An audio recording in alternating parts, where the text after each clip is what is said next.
Jonah Paul. What do y'all think about Nolan Smith at 32? I mean, Nolan, he a dog, man. Nolan, in terms of him as a player, extremely explosive athlete. We saw that just based on his combine stuff. But when you watch him on tape, man, explosive out of stance, very, very strong in terms of how he plays. He's more of a bull rush guy, very stout against the run. I think we're gonna talk about him later today too, man. But no, I like him. Nolan's dope. I don't know at 32. I don't know.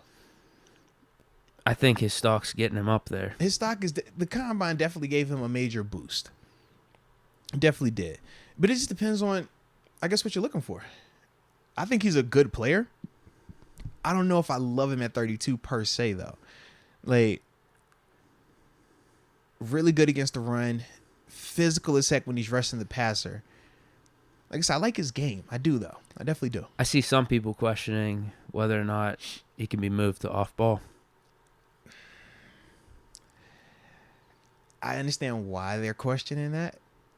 But I also understand why they would ask if they could move him there. He's not all the way a tweener, but he doesn't necessarily scream stand up outside linebacker.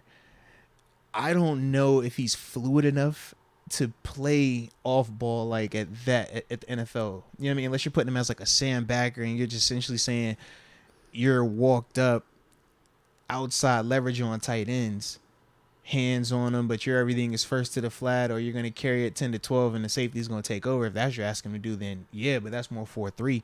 But in terms of just like playing him in space, off ball, take this running back when he's coming out this thing, walk out here on this tight end, walk on the slot. Like, I don't know if he's going to be able to do that at this level. I know he tested well in terms of him just running, but as we talked about before, it's just a little bit different when you're talking about like the actual like gameplay.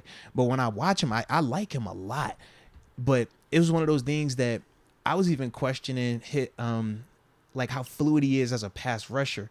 Because like I love him as a run stopper. I love him when he's exploding out of his stance. I love his bull rush.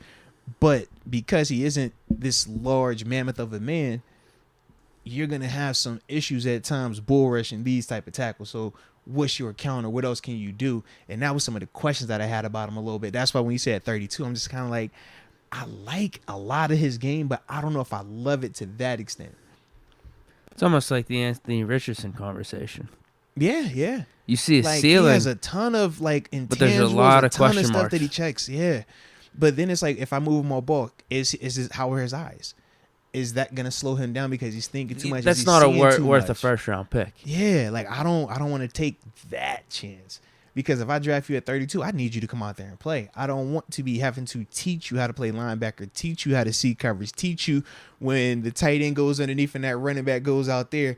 Don't chase that running back. Wait on this tight end.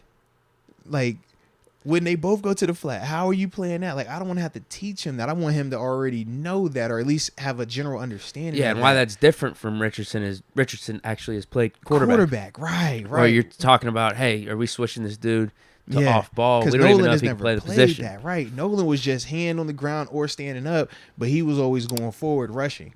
So with that, it's just very different what you're going to be asking him to do.